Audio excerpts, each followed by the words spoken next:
ग्रंथों में एक ऐसे पक्षी का विवरण आता है कि वो अलल पक्ष कहलाता था। अलल पंखी पक्षी, वो वायु में रहता, ऊपर, बहुत ऊपर के स्थान। क्या करता है, जब खूब उड़कर देख लेता ऊपर तक, इतना भारी पक्षी बताया है कि चलते समय वो 5 हाथियों को उठा ले। जैसे एक अलल पक्षी होता है, उसको अनल पक्षी भी बोलते। अनल, अनल माने वायु होती है, अनिल,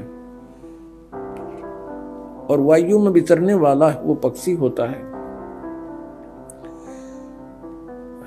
अब बहुत से पक्षी ऐसे हैं, बहुत से ऐसे जानवर भी हैं जिनकी जाति नष्ट हो गई है। सदग्रंथों में एक ऐसे पक्षी का विवरण आता है कि वो अलल पक्ष कहलाता था। अलल पंखी पक्षी, वो वायु में रहता, ऊपर, बहुत ऊपर के स्थान पर,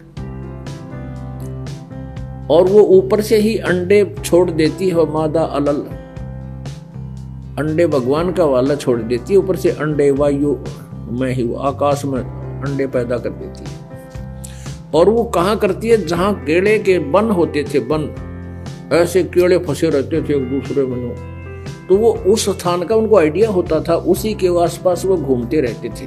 उसी केले के वन के ऊपर वो अपना, उनको आइडिया होता था, वहीं रहती थी।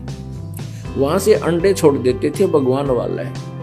और वो अंडा अच्छा भारी होता था, इतना बड़ा, 4-5 किलो का, और ऊपर से आता गड़ गड़ गड़ करता हुआ, और आते ही वो केलों के वृक्षों पर गिरता हुआ उनके पेड़ों को तोड़ता तोड़ता फिर जमीन पर जाकर गिरकर गद से फूट जाता।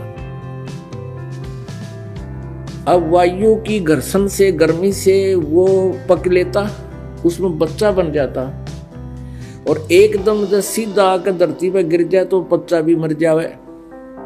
वो केलों के पत्तों पर, ऐसे उलझे हुए पत्तों पर गिरता, जोर से उनको तोड़ता हुआ, यानी उसकी गति कम हो जाती, स्पीड कम हो जाती, और फिर गिरते ही फूट जाता। फिर वो पक्षी, छोटा बच्चा, वहां के अन्य पक्षियों में रहता है, उनके साथ मित्रता रखता है और खाता पीता भी है। लेकिन उसके हृदय से इस बात की भूल नहीं गिरती, ये भूल नहीं पड़ती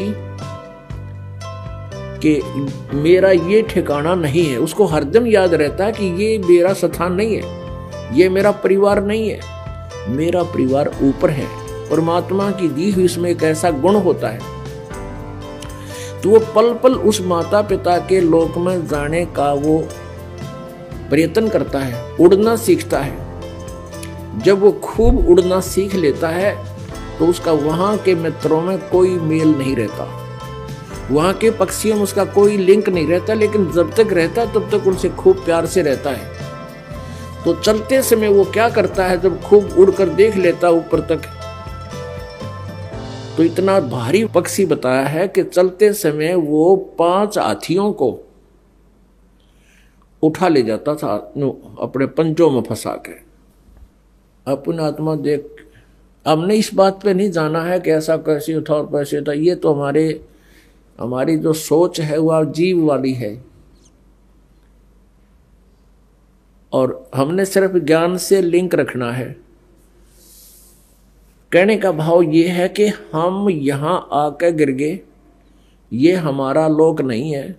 अब परमात्मा को पाने के लिए हमने उस अलल पक्षी के अंडे बच्चे की तरह यह सुरती हटानी नहीं चाहिए कि मेरा परिवार वहां है, यहां नहीं है। जब तक हमारा संसार में संपर्क है, सबसे प्यार से रहें, और जब हम भक्ति करके दृढ़ हो जाएंगे, खूब भक्ति कमाई हमारी हो जाएगी, तब हम अपने ऑटोमेटिकली सीधे इस भक्ति को लेकर अपने सतलोक चले जाएंगे।